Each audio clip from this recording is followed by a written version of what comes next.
Good morning, praise the lord.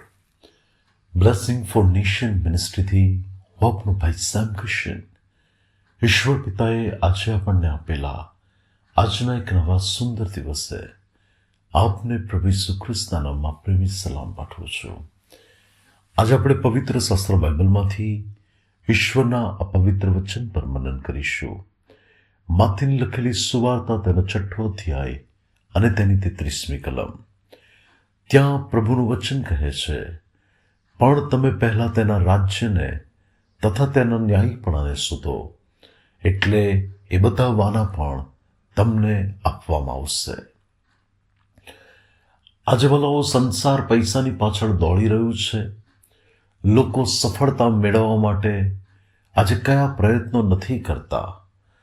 આશીર્વાદો પ્રાપ્ત કરવા માટે આજે માણસ કેટલી મહેનત કરે છે, પરંતુ પરમેશ્વરના રાજ્યનો સિદ્ધાંત એવો છે કે જ્યારે આપણે પહેલા પરમેશ્વરના રાજ્યને અને તેના ન્યાયીપણાને શોધીએ છીએ તો બધા વાના એ તો આપણી પાછળ સામેથી આવે છે.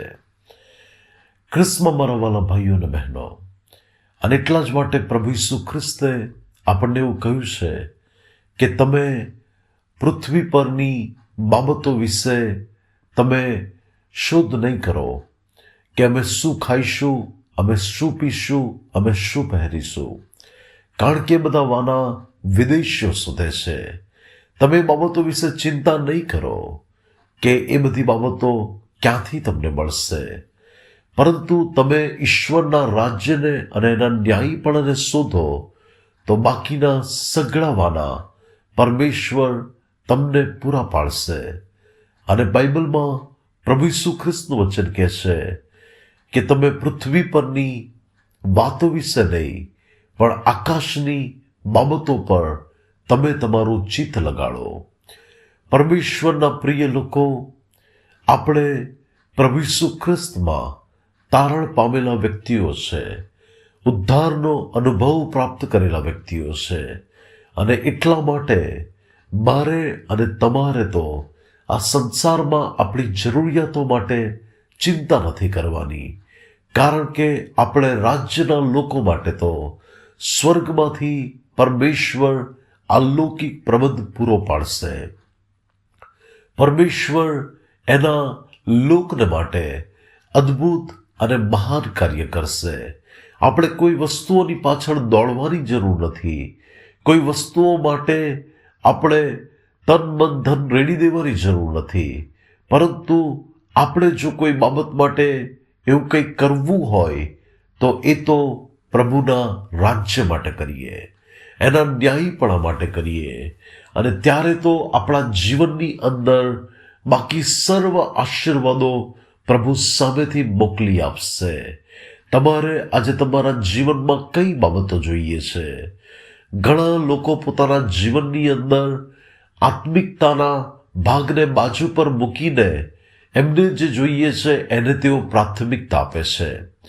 પરંતુ હું એક એવા વ્યક્તિને ઓળખું છું કે જેમની બીજા દિવસે જીપીએસસીની એક્ઝામ હતી અને એક સારા પદ ઉપર નોકરી મળે એના માટે એ વ્યક્તિ તૈયારી કરતા હતા, પરંતુ એમને ખબર પડી કે પરમેશ્વરના આ દાસની આ જગ્યા પર સેવા છે, અને એ સેવાની અંદર તેમને નોકરી મેળવવા માટે જે એક્ઝામની તૈયારી હતી, પરંતુ એમણે એ બાબતોને પ્રભુના હાથમાં સોંપીને એમણે પહેલા પરમેશ્વરના રાજ્યનો ભાગ પસંદ કર્યો, અને તેમણે મોડે સુધી પરમેશ્વરના વચનો સાંભળ્યા, અને પછી પ્રાર્થના અને આશીર્વાદોની સાથે તેઓ ગયા.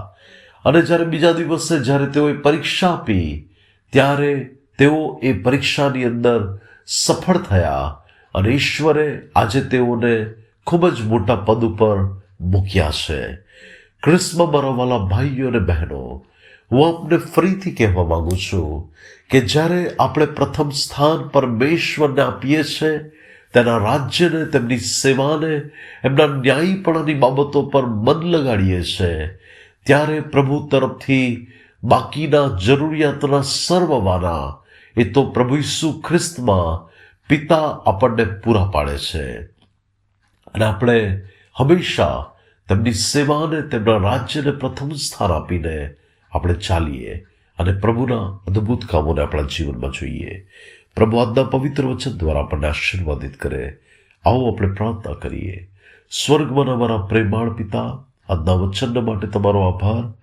ઈસુ ખ્રિસ્તના નામમાં હું પ્રાર્થના કરું છું કે તમે અમને એ હૃદય આપો કે અમે તમારા રાજ્યને, તમારા ન્યાયીપણાને પહેલા શોધીએ અને પ્રભુ એ પ્રમાણે સેવામાં આગળ વધીએ. ઈસુ ખ્રિસ્તના નામમાં માંગીએ છીએ. Amen. May God bless you. Have a blessed day. Shalom.